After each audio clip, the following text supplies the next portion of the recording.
ഹരേ കൃഷ്ണ.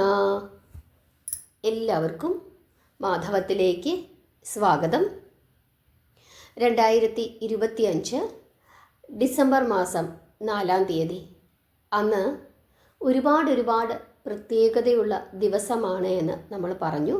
അതായത് ഒന്ന് പൗർണമിയാണ്, രണ്ടാമത്തേത് ദത്താത്രേയ ജയന്തിയാണ്. കേരളത്തിൽ തൃക്കാർത്തികയായി ആഘോഷിക്കുന്നത് ഡിസംബർ മാസം 4-ാം തീയതിയാണ്. അതുപോലെ തന്നെ മറ്റൊരു പ്രത്യേകത, അന്നാണ് അന്നപൂർണ ജയന്തി. ആരാണ് അന്നപൂർണാദേവി? അന്നപൂർണാദേവിയുടെ ക്ഷേത്രം എവിടെയുണ്ട്? എന്താണ് ഈ ദേവിയുടെ പ്രാധാന്യം? എന്തിനു വേണ്ടിയിട്ടാണ് നമ്മളെല്ലാവരും അന്നപൂർണാദേവിയെ പ്രാർത്ഥിക്കേണ്ടത് എന്നുള്ള കാര്യം, അതുപോലെ തന്നെ ദേവിയുടെ കഥയും, അതാണ് ഇന്ന് ഈ വീഡിയോയിൽ ഉൾപ്പെടുത്തുന്നത്. ആദ്യമായിട്ട് അന്നപൂർണാദേവി ക്ഷേത്രത്തിൽ ഞാൻ പോയിട്ടുണ്ട്. കാശിയിലാണ്.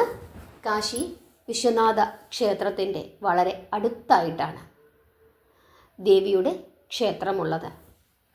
ശ്രീ പാർവതി ദേവി തന്നെയാണ് അന്നപൂർണേശ്വരി.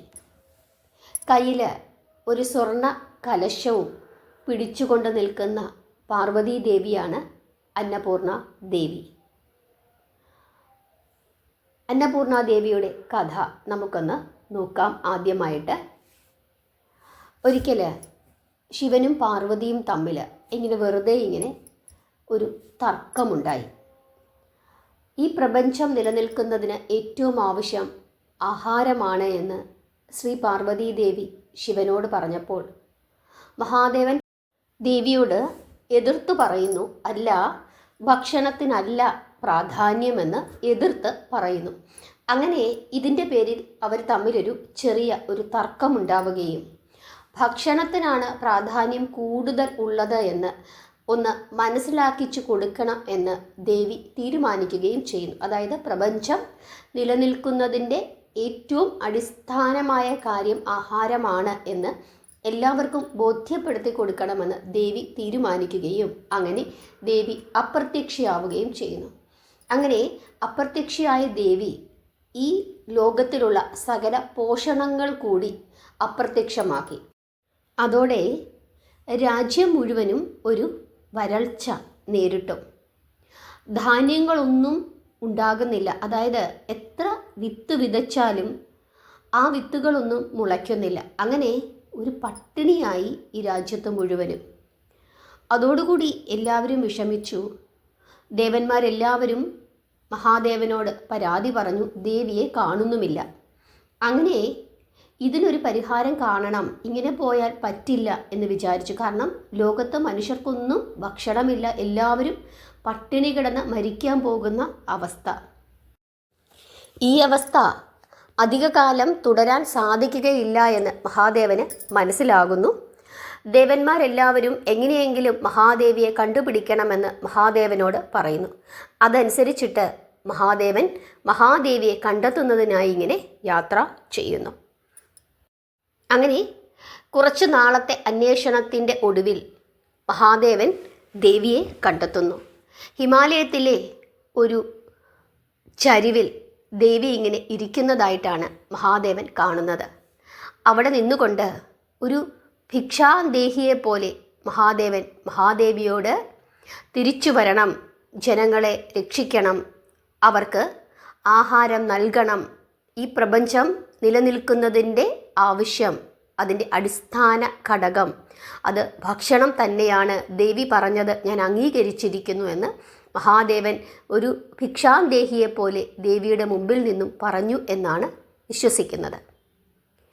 ആ സമയത്ത് ദേവി ഒരു സ്വർണ്ണ പാത്രവുമായി പ്രത്യക്ഷപ്പെട്ടു എന്നും പിന്നീട് ദേവി കാശിയിലേക്ക് എത്തിയെന്നും അവിടെ ദേവി സ്വർണ്ണപാത്രവുമായി ഇരുന്ന് തൻ്റെ ആ ശക്തി, അതായത് താൻ പിൻവലിച്ച ആ പോഷക ശക്തി മുഴുവനും ഈ ലോകത്തിലേക്ക് തിരിച്ചു കൊടുത്തു എന്നും ഈ കാശിയിൽ ദേവി ഇരുന്നിട്ട് എല്ലാവർക്കും ധാരാളമായി ഭക്ഷ്യ വിഭവങ്ങൾ ഉണ്ടാക്കി എല്ലാവർക്കും കൊടുത്തു എന്നുമാണ് വിശ്വസിക്കുന്നത്.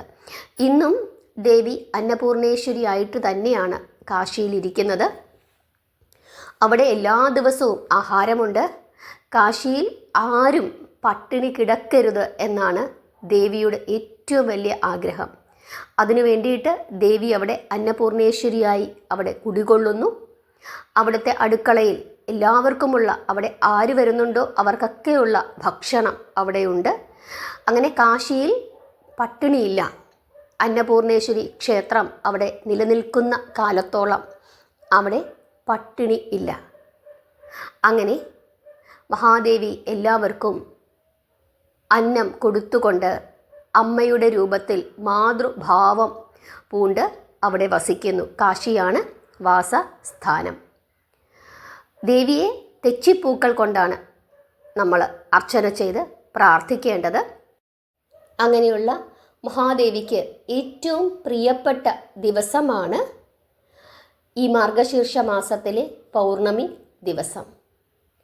മാതൃഭാവത്തിൽ 4 കൈകളോടുകൂടി ഒരു കയ്യിൽ സ്വർണപാത്രവും പിടിച്ചുകൊണ്ടിരിക്കുന്ന ആ മഹാദേവിയെ നമുക്കെല്ലാവർക്കും പ്രാർത്ഥിക്കാം. കാരണം എന്തൊക്കെ ഉണ്ടെങ്കിലും നമുക്ക് ഏറ്റവും അത്യാവശ്യമായി വേണ്ടത് അത് ഭക്ഷണമാണ്. ഭക്ഷണത്തിന് വേണ്ടിയിട്ടാണ് ഓരോ മനുഷ്യരും ജീവിക്കുന്നത്.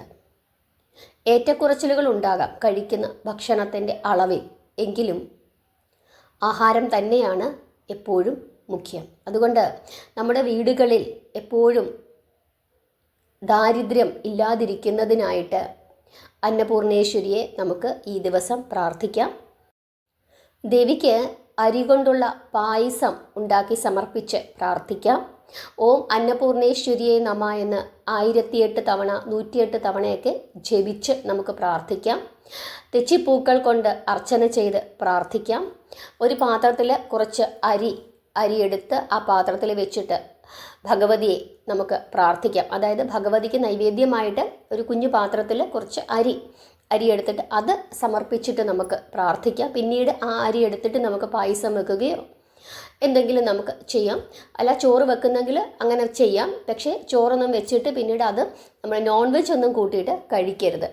അങ്ങനെ നമുക്ക് ചെയ്യാം, നമ്മുടെ ഇഷ്ടം. അതുപോലെ തന്നെ പുതിയൊരു മുറം മേടിച്ചിട്ട് അതിനകത്തേക്ക് നിറച്ച് പച്ചക്കറികളും പഴവർഗ്ഗങ്ങളുമൊക്കെ സമർപ്പിച്ചിട്ട്, അല്ലെങ്കിൽ മുറമല്ലെങ്കിൽ ഒരു നല്ല പാത്രം, വലിയൊരു പാത്രം എടുത്തിട്ട് അതിനകത്തേക്ക് പച്ചക്കറികളും പഴവർഗ്ഗങ്ങളും ഒക്കെ സമർപ്പിച്ചിട്ട് അത് ഭഗവതിക്ക് സമർപ്പിച്ചിട്ട് അങ്ങനെയും നമുക്ക് പ്രാർത്ഥിക്കാം.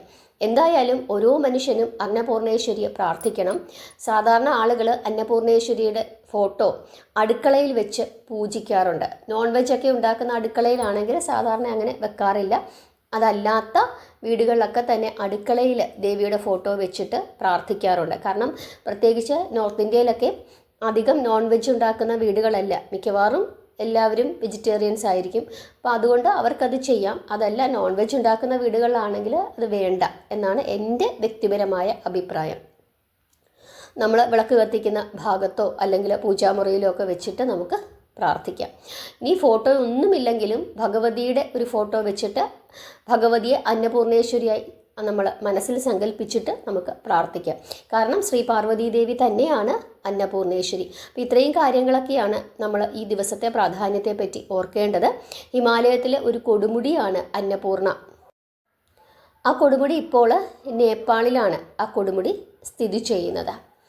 ഇതൊക്കെയാണ് ഈ ദിവസത്തെ പ്രാധാന്യം. അതുകൊണ്ട് തന്നെ 2025 ഡിസംബർ മാസം 4-ാം തീയതി അന്നപൂർണ ദേവിയെ കൂടി നമ്മുടെ പ്രാർത്ഥനയിൽ ഉൾപ്പെടുത്തുക. കാരണം ജീവിതത്തിൽ ദാരിദ്ര്യം അത് ഉണ്ടാകാതെ ഇരിക്കുന്നതിന് വേണ്ടിയിട്ടാണ് നമ്മൾ അന്നപൂർണേശ്വരിയെ പ്രാർത്ഥിക്കേണ്ടത്.